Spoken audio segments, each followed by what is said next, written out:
സഞ്ജയ ഉവാച ഏവമുക്തോ ഋഷീകേശോ ഗുഡാകേശേന ഭാരത സേനയോരുഭയോർമധ്യേ സ്ഥാപയിത്വാ രഥോത്തമം ഭീഷ്മദ്രോണ പ്രമുഖത സർവേഷാം ച മഹീക്ഷിതാം ഉവാച പാർത്ഥ പശ്യൈതാൻ സമവേദാൻ കുരൂനിധി. ശ്രീമദ് ഭഗവത്ഗീത അധ്യായം 1 അർജുന വിഷാദ യോഗത്തിലെ 24-25 ശ്ലോകങ്ങളാണ് ഇവിടെ ഇപ്പോൾ ഉദ്ധരിച്ചത്.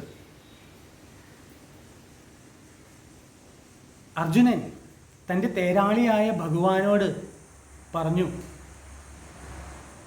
രണ്ട് സൈന്യത്തിൻ്റെയും യുദ്ധത്തിന് സന്നദ്ധമായി നിൽക്കുന്ന രണ്ട് സൈന്യത്തിൻ്റെയും മധ്യത്തിൽ എൻ്റെ രഥം ഒന്ന് കൊണ്ടുപോയി നിർത്തിത്തരണം. എന്തിനു വേണ്ടിയിട്ടാണ്?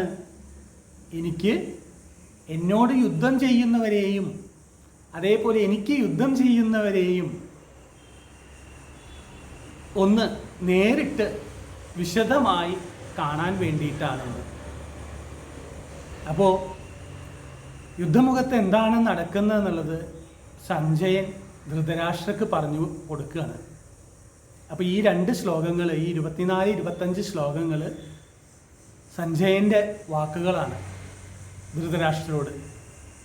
അപ്പോൾ സഞ്ജയൻ പറയുകയാണ്, മഹാനായ രാജാവേ, അർജുനൻ ഇങ്ങനെ ഈ രണ്ട് സേനയുടെയും മധ്യത്തിൽ രഥം നിർത്തിത്തരണമെന്ന് ഭഗവാനോട് പറഞ്ഞപ്പോൾ ഭഗവാൻ അപ്രകാരം തന്നെ അനുസരിച്ച് അർജുനൻ്റെ ആ മഹത്തരമായ രഥം ആ രണ്ട് സൈന്യത്തിൻ്റെയും മധ്യത്തിൽ നിർത്തിക്കൊടുത്തു. എങ്ങനെയാണ്? ഭീഷ്മൻ, ദ്രോണൻ തുടങ്ങിയ എല്ലാ ഭൂപാലരും നോക്കി നിൽക്കെ അർജുന, കൂട്ടം കൂടി നിൽക്കുന്ന ഈ കൗരവരെ നീ തന്നെ കണ്ടുകൊള്ളുക എന്ന് പറഞ്ഞിട്ടാണ് ഭഗവാൻ ഈ രഥം ഈ രണ്ട് സൈന്യത്തിൻ്റെയും മധ്യത്തിൽ നിർത്തിക്കൊടുക്കുന്നത്. അപ്പോൾ ഇങ്ങനെ അർജുനൻ പറഞ്ഞപ്പോൾ രഥം നിർത്തിക്കൊടുത്തു എന്ന് സഞ്ജയൻ ധൃതരാഷ്ട്രരോട് പറയുന്നതാണ് ഈ രണ്ട് ശ്ലോകങ്ങൾ. ഇവിടെ ഭഗവാൻ പറഞ്ഞത് എന്താ വെച്ചെന്നെങ്കിൽ, ഭീഷ്മൻ, ദ്രോണൻ എന്നീ ഇങ്ങനെയുള്ള കൗരവരെ എന്നാണ് പറഞ്ഞത്. നമുക്കറിയാം, കൗരവ സൈന്യത്തിൽ കൗരവരെ പോലെ അത്ര ഹീന പ്രവൃത്തികളിൽ ഏർപ്പെട്ട ആളുകളല്ല ഭീഷ്മരും ദ്രോണരും എല്ലാവരും. പക്ഷേ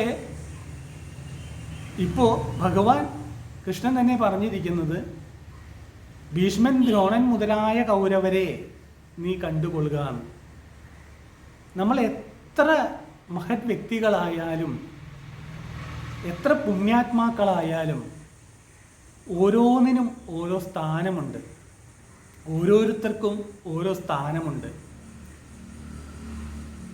അധർമ്മികളുടെ ഒപ്പം കൂട്ടുചേർന്നാൽ എത്ര നല്ല ധർമ്മിഷ്ഠനാണെങ്കിലും അവൻ അധർമ്മിയായിട്ട് തന്നെ പരിഗണിക്കപ്പെടും.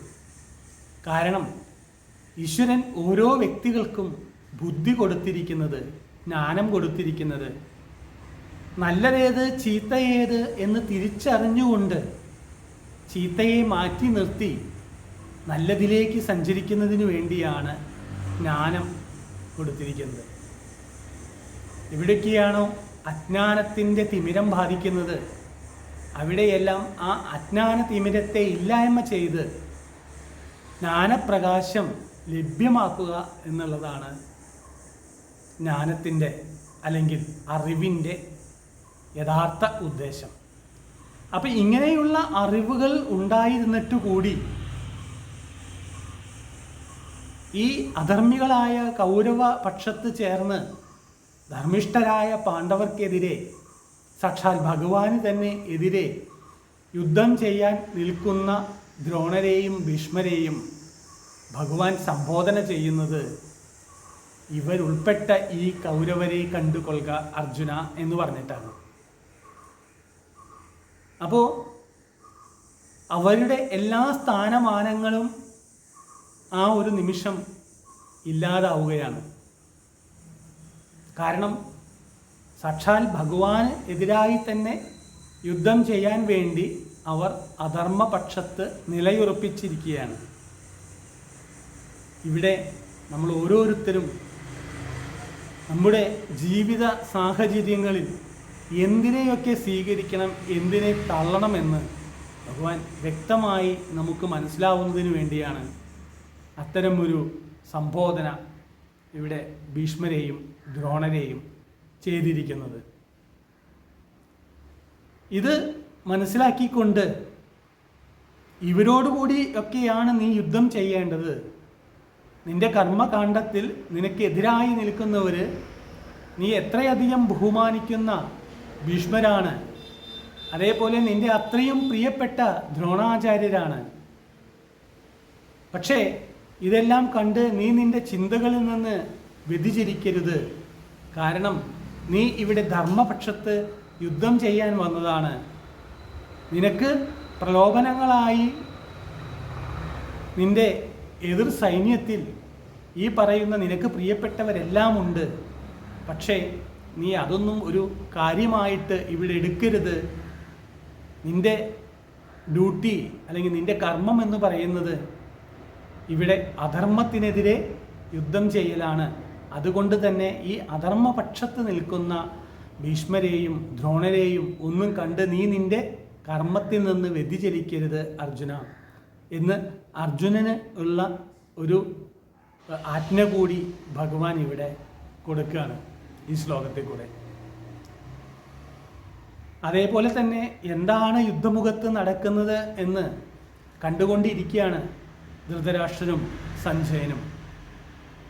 തൻ്റെ മക്കളെ നേർവഴിക്ക് നടത്തേണ്ട ധൃതരാഷ്ട്ര മഹാരാജാവ് തൻ്റേതായ കർമ്മങ്ങളൊന്നും ചെയ്യാതെ പുത്രവാത്സല്യം കൊണ്ട് മാത്രം അന്ധനായി അന്ധത അഭിനയിച്ചുകൊണ്ട് ഇരിക്കുന്ന ഒരു സാഹചര്യത്തിൽ ആ മഹാരാജാവിന് കൂടിയുള്ള ഒരു താക്കീതാണ് ഈ ശ്ലോകത്തിലൂടെ ഭഗവാൻ കൊടുക്കുന്നത്. അത് വ്യക്തമായിട്ട് തൻ്റെ മന്ത്രിയായ സഞ്ജയൻ ധൃതരാഷ്ട്ര മഹാരാജാവിനോട് വ്യക്തമായി അത് സൂചിപ്പിക്കുന്നു ഈ ശ്ലോകത്തിലൂടെ. അപ്പോൾ ആരൊക്കെയാണോ ഈ ഭഗവത്ഗീത പഠിക്കുന്നത്, കേൾക്കുന്നത്, അവർക്കെല്ലാം ഓരോ ശ്ലോകത്തിൽ കൂടെയും ഭഗവാൻ ഓരോ കാര്യങ്ങൾ മനസ്സിലാക്കി ഓരോ താക്കീതുകൾ തന്നുകൊണ്ടിരിക്കുകയാണ്. പക്ഷേ ഇതെല്ലാവർക്കും മനസ്സിലായിക്കൊള്ളണമെന്നില്ല. അത് മനസ്സിലാവണമെങ്കിൽ നല്ലൊരു ഗുരുവിൻ്റെ ശിഷ്യനായി ആ ഗുരുമുഖത്തുനിന്ന് കിട്ടുന്ന അറിവ് സ്വീകരിക്കാൻ തയ്യാറായി തൻ്റെ മനസ്സിനെ സജ്ജമാക്കി നിർത്തണം. അങ്ങനെയുള്ളവർക്ക് മാത്രമാണ് ഭഗവാൻ പറയുന്ന ആ ആത്മീയ തത്വങ്ങൾ മനസ്സിലാവുകയുള്ളൂ. അതിനുള്ള സാഹചര്യം എല്ലാവർക്കും സംജാതമാകട്ടെ എന്ന് പ്രാർത്ഥിച്ചുകൊണ്ട് ഈ വാക്കുകൾ തൽക്കാലം ഭഗവത്പാദങ്ങളിൽ സമർപ്പിക്കുന്നു. നന്ദി, നമസ്കാരം.